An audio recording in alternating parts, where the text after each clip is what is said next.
Kosa Begade the town though young I say Pete Alana town Maya those Naku the danger Labi Bidama Cado need that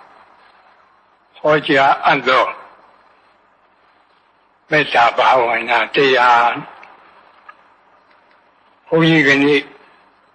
Hopima Meta Bawana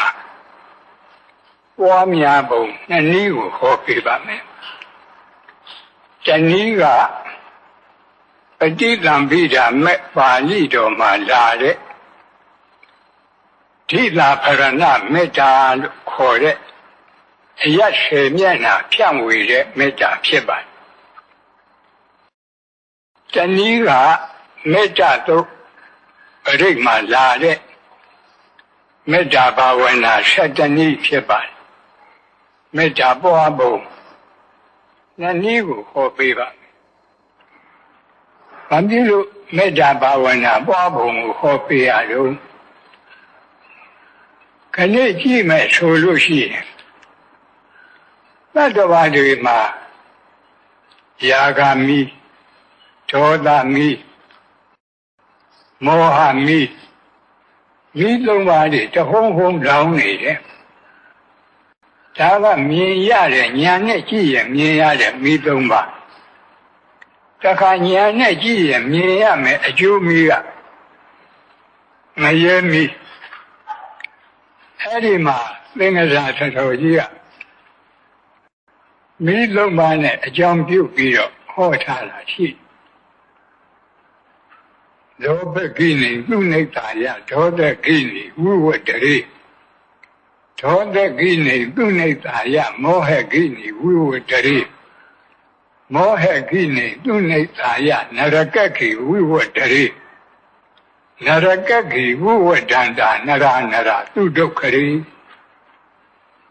In a latter of the idea.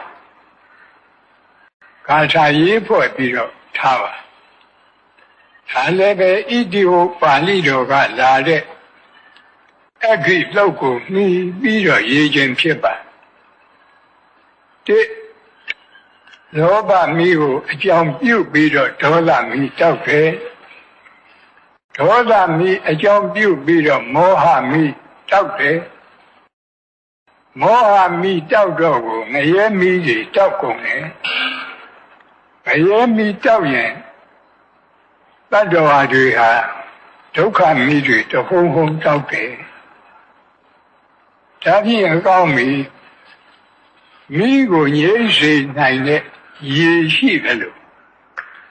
A good biade, Loba mi, Tola mi, Moha mi, Ayemi. The Migo Yesi that day. Ea Yego, Meshi Ula. Ea Yega, Meta Bawanadi. Eddie Midugo Yesi Tate Yes and ye Epiba Medabawana Yes and ye Eboide Nia Onido Petit Lambida met Palido Malade Yashe Miena Tamiena de Meda Leba Poade Medabawana Yes and Tamu Meda look Barigma Lade, Meda Bawana, Shatamu, Namu don't see Bale. Meda years and say, Namu Biojaru. Either Medina Bida met Balido Malade, Meda Bawana, Boabunga.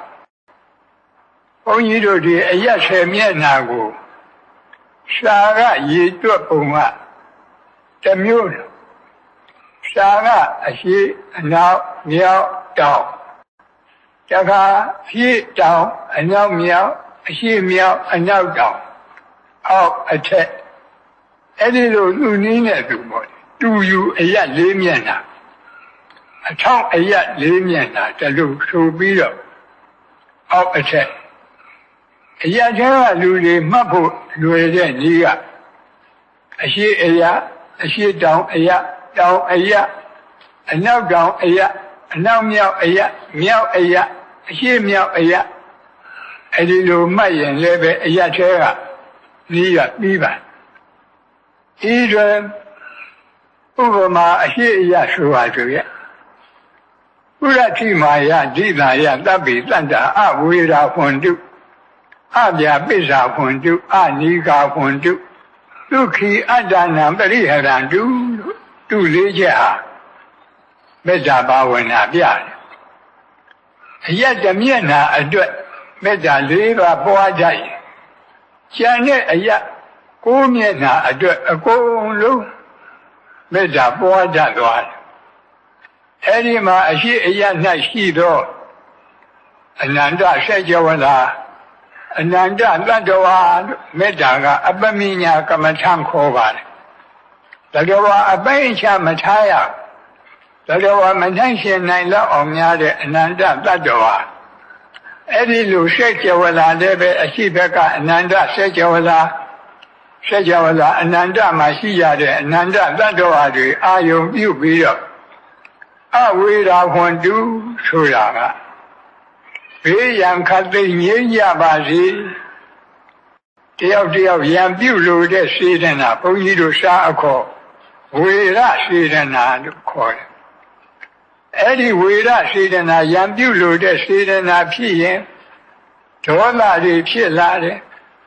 ဒေါသတွေဖြစ်လာရင်ကိုယ်စိတ်ဆင်းရဲတယ်အဲ့ဒီကိုယ်စိတ်ဆင်းရဲရင်နှလုံးစိတ်ဝမ်းမအေးချမ်းတော့ဘူးနှလုံးစိတ်ဝမ်းပူပန်အဲ့ဒါကြောင့်ဒီလေးခုကိုတတ်ပြီးတော့အဝေရာဟွန်တုကြည့်ပြီးတော့ဘေးရန်ခတ်သိမ်းငြိမ်းကြပါစေအရာပိစ္ဆာဟွန်တုကြည့်ပြီးတော့ဒေါသခတ်သိမ်းငြိမ်းကြပါစေအနိကာဟွန်တုကိုကြည့်ပြီးတော့ဆင်းရဲခတ်သိမ်းငြိမ်းကြပါစေဒုက္ခိအတ္တနာပရိဟရံတုကြည့်ပြီးတော့ကိုယ်စိတ်နှလုံးစိတ်ဝမ်းအေးချမ်းရပါစေလို့ဆိုရင်ဗမာနည်းနဲ့ဗမာပွားရင်အနဲ့အတိတ်ပဲမထင်เสียမရှိဘူးမျက်စိကိုမှိတ်ထားသို့မဟုတ်စက်ခုံတရေကိုချထားပြီးတော့ပွားကြည့်ရအောင်ဘုန်းကြီးတို့စာထဲကလာတဲ့အရက်အသွားနဲ့တူယူအရက်၄မျက်နှာအထောက်အရက်၄မျက်နှာအောက်အရက်၄မျက်နှာအထက်အရက်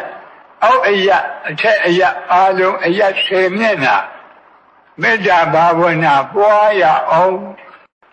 ဓမ္မကြီးတွေဓမ္မကြီးတွေဆက်ခုံတွေမြတ်စွာချပြီးတော့ဩဒီဒိတာဖရဏမေတ္တာကိုအရင်ပွားကြရအောင်မြတ်လိုက်ဆိုကြအရှိအယ၌ရှိသောအနန္တဆက်ကြဝဠာအနန္တသတ္တဝါတို့ဘေးရန်ခတ်သိမ်းငြိမ်းကြပါစေဒေါသခတ်သိမ်းငြိမ်းကြပါစေဆင်းရဲခတ်သိမ်းငြိမ်းကြပါစေနှလုံးစိတ်ဝမ်းအေးချမ်းကြပါစေအနောက်အရ၌ရှိသောအနန္တဆက်ကြဝဠာအနန္တသတ္တဝါတို့ဘေးရန်ခတ်သိမ်းငြိမ်းကြပါစေဒေါသခတ်သိမ်းငြိမ်းကြပါစေဆင်းရဲခတ်သိမ်း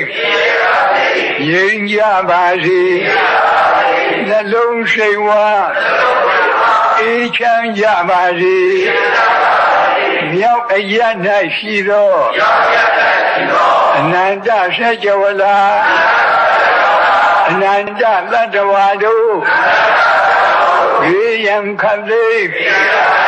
ငြိမ်းကြပါစေဒေါသခတ်သိမ်းငြိမ်းကြပါစေဆင်းရဲခတ်သိမ်းငြိမ်းကြပါစေနှလုံးစိတ်ဝမ်းအေးချမ်းကြပါစေတောင်အရ၌ရှိသောအနန္တဆက်ကြဝဠာ အနန္တသတ္တဝါတို့ဘေးရန်ခတ်သိမ်းငြိမ်းကြပါစေဒေါသခတ်သိမ်းငြိမ်းကြပါစေဆင်းရဲခတ်သိမ်းငြိမ်းကြပါစေနှလုံးစိတ်ဝါအေးချမ်းကြပါစေအရှိတောင်တောင်အရ၌ရှိသောအနန္တစัจ java လာအနန္တသတ္တဝါတို့ဘေးရန်ခတ်သိမ်းငြိမ်းကြပါစေဒေါသခတ်သိမ်းငြိမ်းကြပါစေဆင်းရဲခတ်သိမ်းငြိမ်းကြပါစေနှလုံးစိတ်ဝါအေးချမ်းကြပါစေအနောက်မြောက်တောင်အရ၌ရှိသောအနန္တစัจ java လာအနန္တသတ္တဝါတို့ဘေးရန်ခတ်သိမ်းငြိမ်းကြပါစေဒေါသခတ်သိမ်းငြိမ်းကြပါစေဆင်းရဲခတ်သိမ်းငြိမ်းကြပါစေနှလုံးစိတ်ဝါအေးချမ်းကြပါစေအရှိမြောက်တောင်အရ၌ရှိသောအနန္တစัจ java လာအနန္တသတ္တဝါတို့ဘေးရန်ခတ်သိမ်းငြိမ်းကြပါစေဒေါသခတ်သိမ်းငြိမ်းကြပါစေဆင်းရဲခတ်သိမ်းငြိမ်းကြပါစေနှလုံးစိတ်ဝါအေးချမ်းကြပါစေအနောက်တောင်တောင်အရ၌ရှိသောအနန္တစัจ java လာအနန္တသတ္တဝါတို့ဘေးရန်ခတ်သိမ်းငြိမ်းကြပါစေဒေါသခတ်သိမ်းငြိမ်းကြပါစေဆင်းရဲခတ်သိမ်းငြိမ်းကြပါစေနှလုံးစိတ်ဝါအေးချမ်းကြပါစေအောက်အရ၌ရှိသောထက်ဝန်းကျင်အနန္တစัจ java လာအပေဘုံသာအနန္တသတ္တဝါတို့ဘေးရန်ခတ်သိမ်းငြိမ်းကြပါစေဒေါသခတ်သိမ်းငြိမ်းကြပါစေ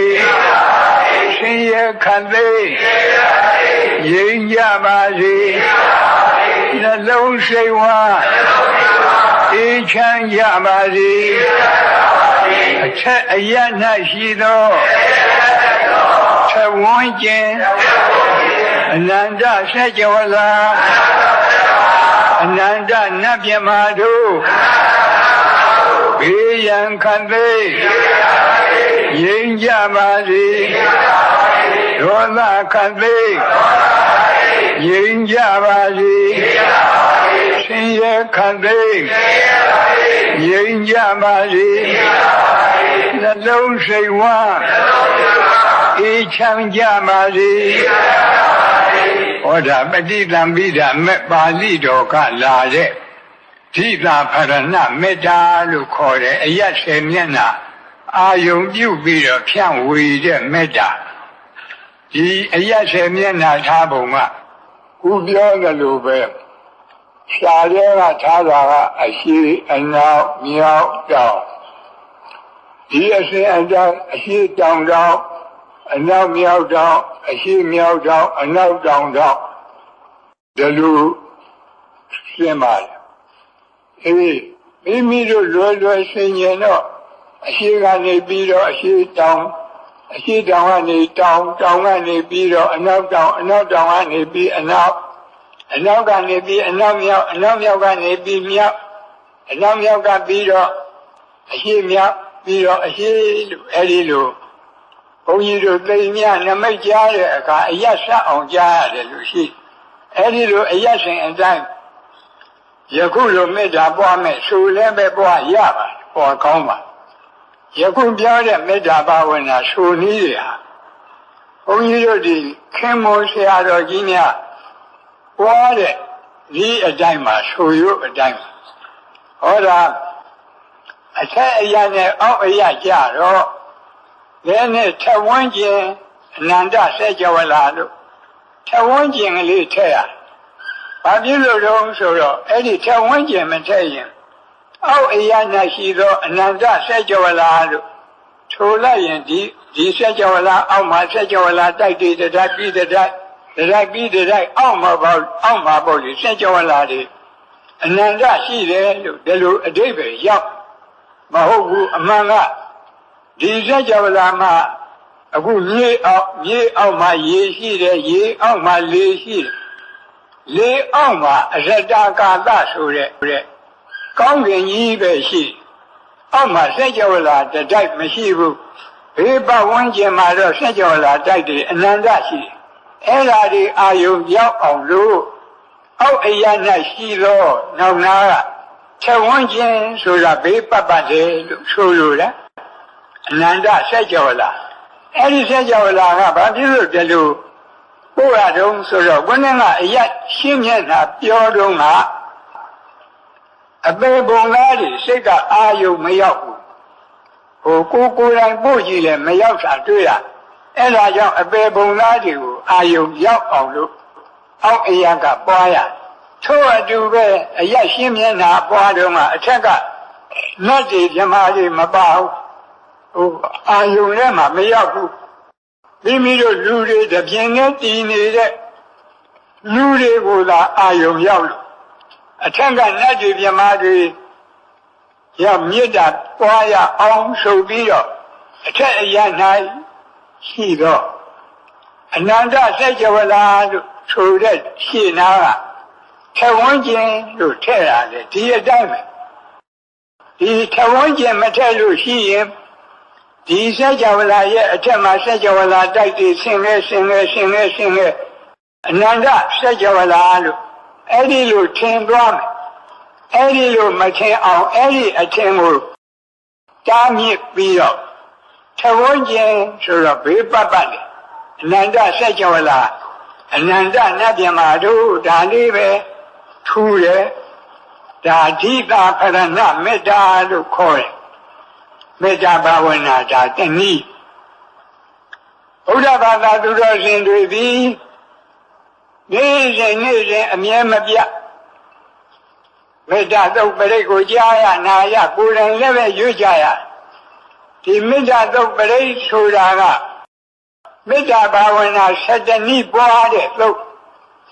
မေတ္တာသုတ်ပရိတ်ကြတော့မေတ္တာဘာဝနာ7နည်းပွားတာက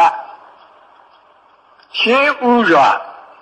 ဒုက္ခိနောဝခေမိနောဟွန္တုသဗ္ဗတတ္တဘဝန္တုဒုက္ခိတတ္တသဗ္ဗတတ္တခသိန်းဥစုံအလုံးစုံသောတတ္တဝါတို့သည်ဒုက္ခိနောဝကာယိကဒုက္ခနှင့်ပြည့်စုံကြကုန်သည်ဖြစ်၍၎င်းဒုက္ခိတတ္တစေတသိကဒုက္ခနှင့်ပြည့်စုံကြသည်ဖြစ်၍၎င်းခေမိနောဘေးရန်ဝိပအေးမြရကုန်သည်ဟွန္တုဘဝန္တုဖြစ်ကြပါစေသတ္တဝါတွေကိုတခွန်းတည်းနဲ့ခြုံပြီးတော့ပို့တဲ့မေတ္တာဖြစ်လို့သူ့ကို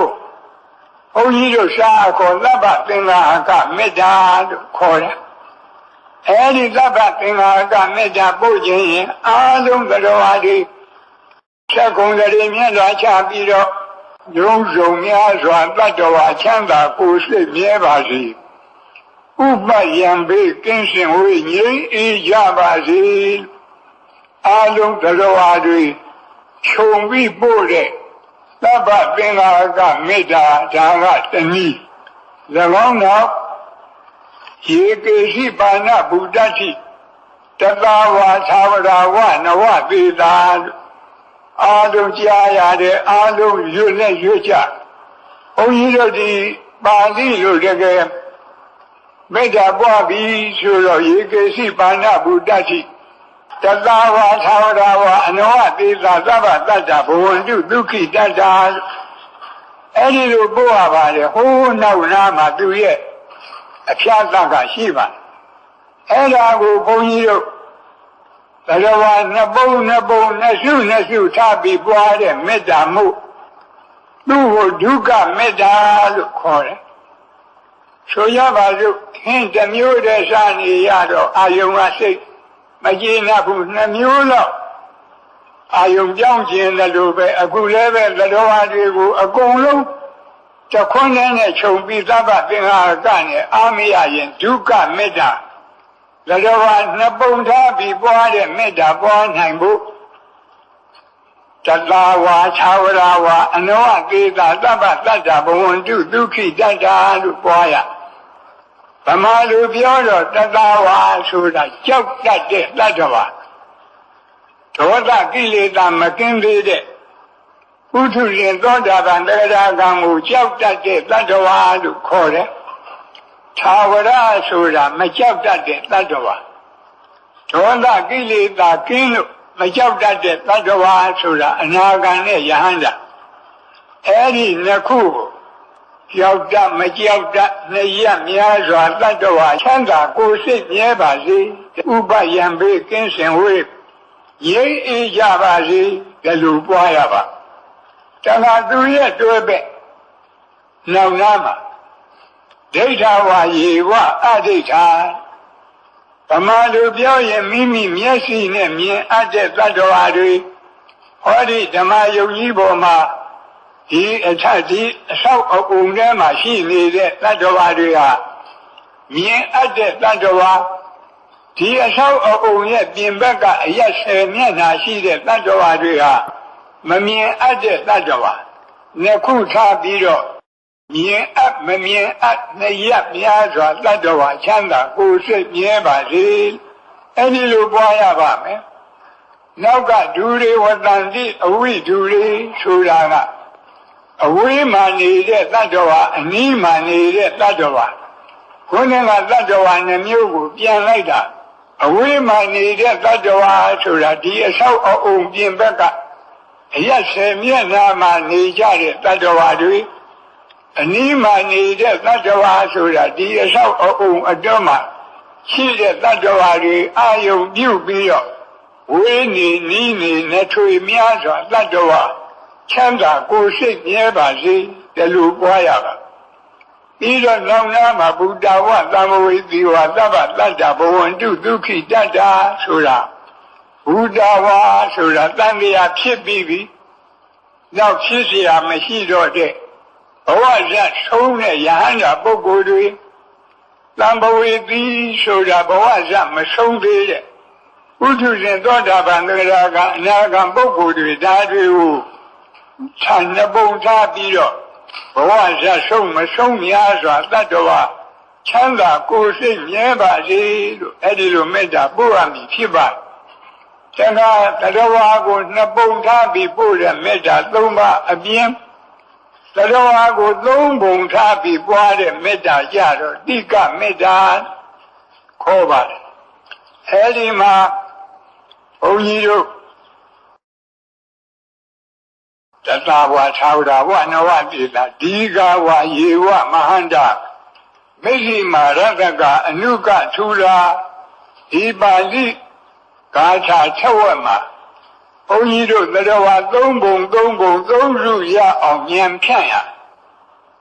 ဒီကဝါရှည်လျားတဲ့ခန္ဓာကိုယ်အတ္တဘောရှိတဲ့တတ္တဝါနောက်နာကရတ္တာလို့ပါတယ်တူတဲ့ခန္ဓာကိုယ်အတ္တဘောရှိတဲ့တတ္တဝါမျက်စိမှာမရှိမတူအလေအလတ်အတ္တဘောရှိတဲ့တတ္တဝါလို့ရှည်တဲ့တတ္တဝါဆိုတော့မွေတို့ငကားတို့ပေါ့တူတဲ့တတ္တဝါဆိုတော့လက်တို့မရှိမတူဆိုတော့ဒီကြားကတတ္တဝါတွေဒါသုံးခုကိုခြုံပြီးတော့ရှည်တူအလတ်သုံးရခန္ဓာတတ္တဝါချမ်းသာကိုယ်စိတ်မြဲပါစေဒီလိုပွားရတခါနောက်လာတဲ့မဟန္တာ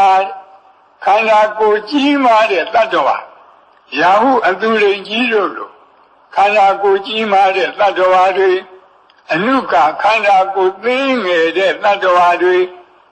မျက်စိမှာအဲ့ဒီမကြီးမငယ်အလေအလတ်တတ္တဝါတွေသုံးစုထားပြီးတော့ကြီးငယ်အလတ်သုံးရခန္ဓာတတ္တဝါချမ်းသာကိုယ်စိတ်မြဲပါစေတခါနောင်နာကမျက်စိမှာရတကအနုကထူလာထူတဲ့ဖြိုးတဲ့ဝါတဲ့ခန္ဓာကိုယ်အတဘောရှိတဲ့တတ္တဝါအနုကကျုံနဲ့လှီတဲ့ပိန်နဲ့ခန္ဓာကိုယ်အတဘောရှိတဲ့တတ္တဝါမျက်စိမှာမဆူးမကျုံအလေအလတ်အတဘောရှိတဲ့တတ္တဝါလူပဲသုံးမျိုးနော်ဝါတဲ့လူပိန်တဲ့လူမဝမပိန်အလေအလတ်လူဒီလိုသုံးမျိုးအဲဒီမှာဆူကျုံအလတ်သုံးရခန္ဓာတတ္တဝါချမ်းသာကိုယ်စိတ်မြဲပါစေလို့အဲဒီလိုပွားရအခုပြောခဲ့တဲ့မေတ္တာတွေကတစ်ဖက်သားအပေါ်မှာအရှိအပွားချမ်းသာရကြောင်းအရှိအပွားကိုရယူလိုတဲ့မေတ္တာပါဠိလိုဟိတာဓိကမဒိဗ္ဗာယမေတ္တာလို့ခေါ်တယ်အရှိအပွားချမ်းသာရကြောင်းကိုရယူလိုတာမေတ္တာမြည်သလိုတစ်ဖက်သားအပေါ်မှာအရှိအပွားမဲ့လို့ခေါ်တဲ့ဆင်းရဲဒုက္ခရောက်ကြောင်းမလိုတာကိုလည်းပဲအဟိတာပဉ္စနာဒိဗ္ဗာယမေတ္တာလို့ခေါ်တယ်အဲ့ဒီမေတ္တာပွားနိုင်အောင်လို့နာပရောပရဏိကုပ္ပေထနာတိမင်ယေထကတ္တရှိနံကံရှိဗျာရောဒနာပတိကသိညဇိညမညတဒုက္ခမိတ်ဆေယသရောဝါတွေဆင်းရဲဒုက္ခရောက်တာဘာကြောင့်လဲတယောက်ကတယောက်လိမ့်လီလှိပြနေလို့အလိမ့်မပေါ်ခင်ဆက်ဆံရေးအစဉ်ပြေတော်လည်းပဲအလိမ့်ပေါ်လာရင်ခက်ရန်ဒေါသဖြစ်ပြီးဆင်းရဲဒုက္ခရောက်ဒါကြောင့်လူအချင်းချင်းလက်ပတ်ချင်းဟာဆင်းရဲဒုက္ခရောက်ကြောင်းတရားဒီတရားကင်းရပါစေလူအချင်းချင်းလက်ပတ်ချင်းကင်းရှင်းရပါစေဒီလိုပွားရတခါနာတိမင်ကြီးထကတ္တရှိနံကံရှိဒုတိယသတ္တဝါတွေဆင်းရဲဒုက္ခရောက်ကြောင်းပြောစမ်းမှာတယောက်ကတယောက်ကိုအထင်သေးခြင်းအထင်သေးတာမသိရင်တော့ဆက်ဆံရေးအစဉ်ပြေ၏အထင်သေးတာသိရင်ခက်ရန်ဒေါသဖြစ်ပြီးဆင်းရဲဒုက္ခရောက်ဒါကြောင့်အချင်းချင်းအထင်သေးခြင်းလည်းပဲဆင်းရဲဒုက္ခရောက်ကြောင်းအစည်းအပွားမဲ့တရားဖြစ်လို့အဲ့ဒီတရားကင်းပါစေအထင်သေးခြင်းအချင်းချင်းကင်းရှင်းကြပါစေဒီလိုမေတ္တာပွားရဗျာရောဒနာပတိကသိညနိညမညတဒုက္ခမိတ်ဆေယတတိယဒုက္ခရောက်ကြောင်းတရားကတယောက်ကတယောက်ဆင်းရဲတာကိုအလိုရှိတတိယတို့မလိုပါဘူးကိုတော့ဒီလိုမဟုတ်ပါဘူးမိမိတို့ကဗုဒ္ဓရဲ့သားတော်သမီးတော်မူလို့ဒီစိတ်တွေမရှိတာတော့ကဘာကြီးတစ်ခုလုံးကြည့်ရင်ဘုရားဘာသာကလွဲရင်ရသောအဖြစ်တစ်ဖက်သားဆင်းရဲတာကိုပဲအလိုရှိတယ်ကိုယ်သာချမ်းသာဒါကြောင့်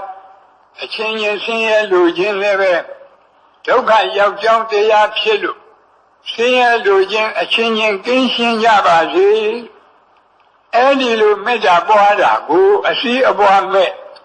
ပယ်ရှားလိုတဲ့မေတ္တာသုံးပါလို့ခေါ်တယ်ယခုမေတ္တာဘာဝနာတဏှိတဏှိကိုနှခေါက်လက်တွေ့ပွားကြည့်ရအောင်မြတ်သက္ကုံတရီမြတ်စွာဘုရားအားလုံးလိုက်ဆိုကြရဗျာလုံးစုံများစွာသတ္တဝါချမ်းသာကိုယ်စိတ်မြဲပါစေဥပယံဘေကင်းစင်ဝေးရိပ်အေးကြပါစေ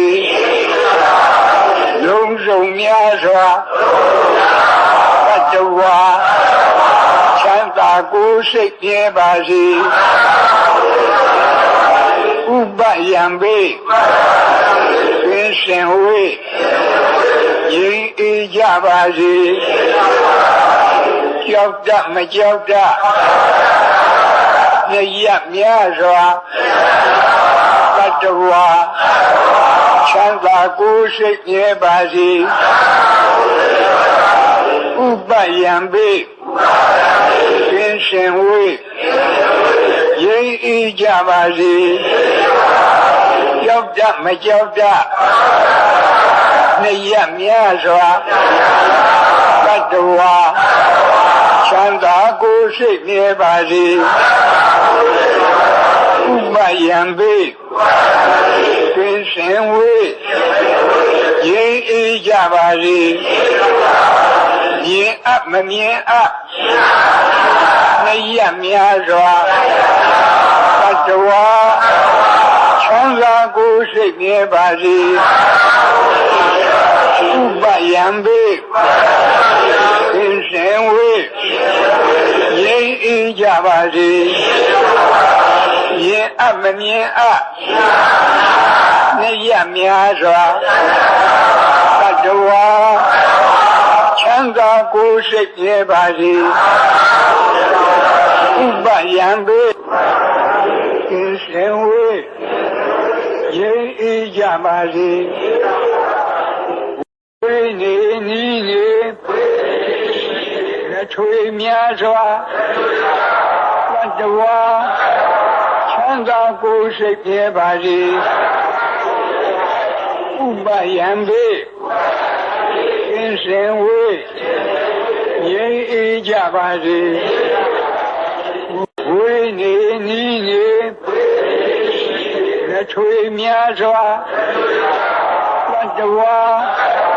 ချမ်းသာကိုယ်စိတ်မြဲပါစေဥပယံပိကင်းရှင်ဝေးရင်းဤကြပါစေဘဝဇာဆုံး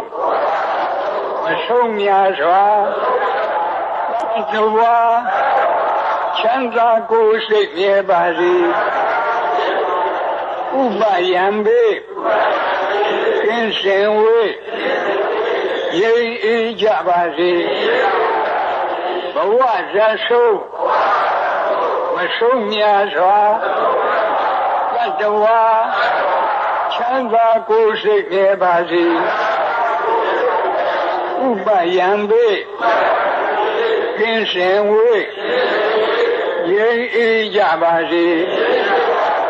ဘဝဇာဆုံးမဆုံးများစွာ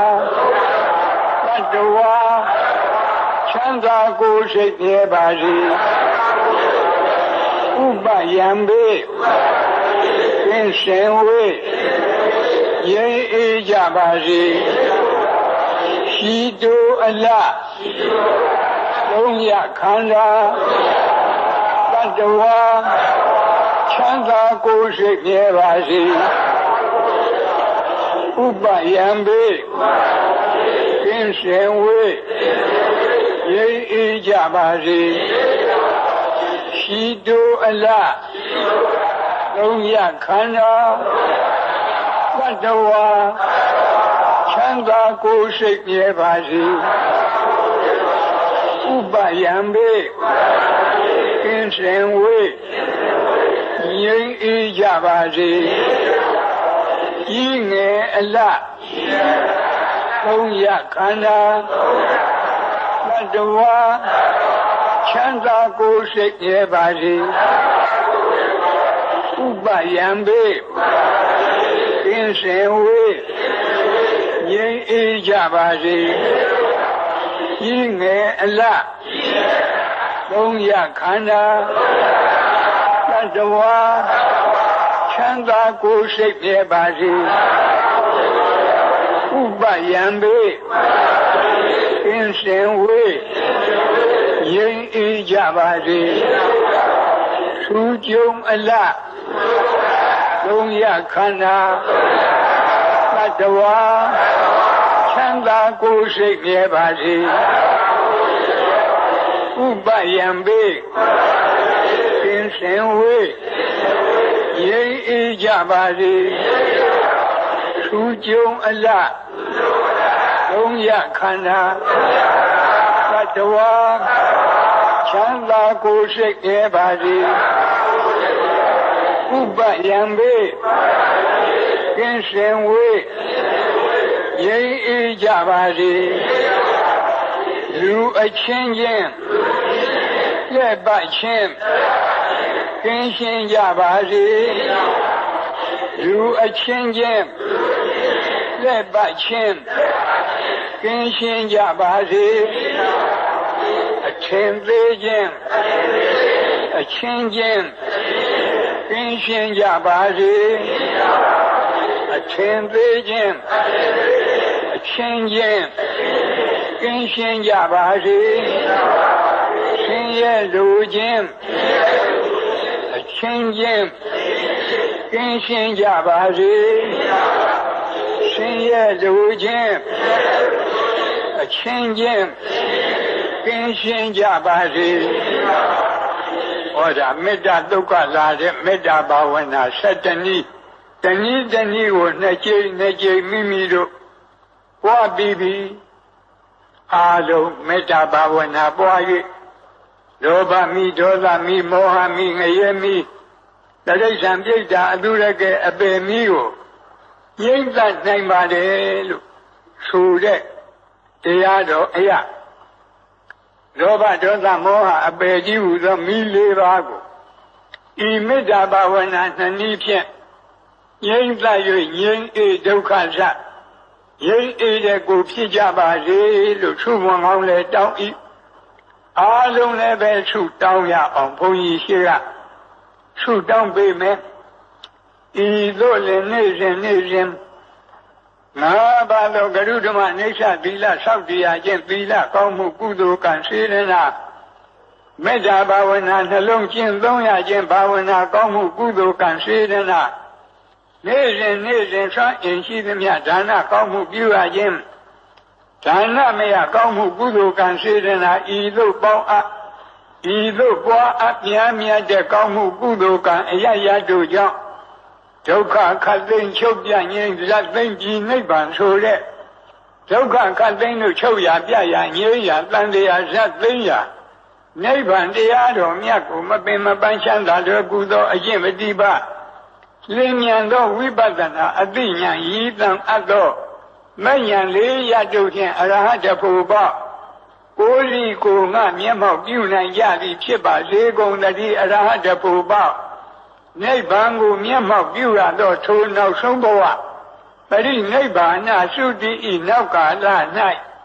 ကာမရူပအရူပတိဟုသောဘဝ3 ပါးဘုံ3 ပါးတို့တွင်ဘယ်ဘုံဘယ်ဘဝ၌မှယုံနာနှဖြခန္ဓာ5 ပါးဒုက္ခသစ္စာဝိမိစာတရားတို့တပံအသစ်မဖြစ်ခြင်းတည်းဟုသောအနုပါဒနိရောဓအနုပါဒပရိနိဗ္ဗာန်ကိုစီစံရပါစေကုန်တည်းအနုပါဒပရိနိဗ္ဗာန်ကိုစီစံရသဖြင့်ကာမဝကိလေသာဝဝိပါကဝတိဟုသောဝဒုက္ခခတ်သိမ်းသံဃာမိကြောင့်မိစရန်ကြီးအပြည့်တိုင်ငြိမ်းကြပါစေကုန်တည်း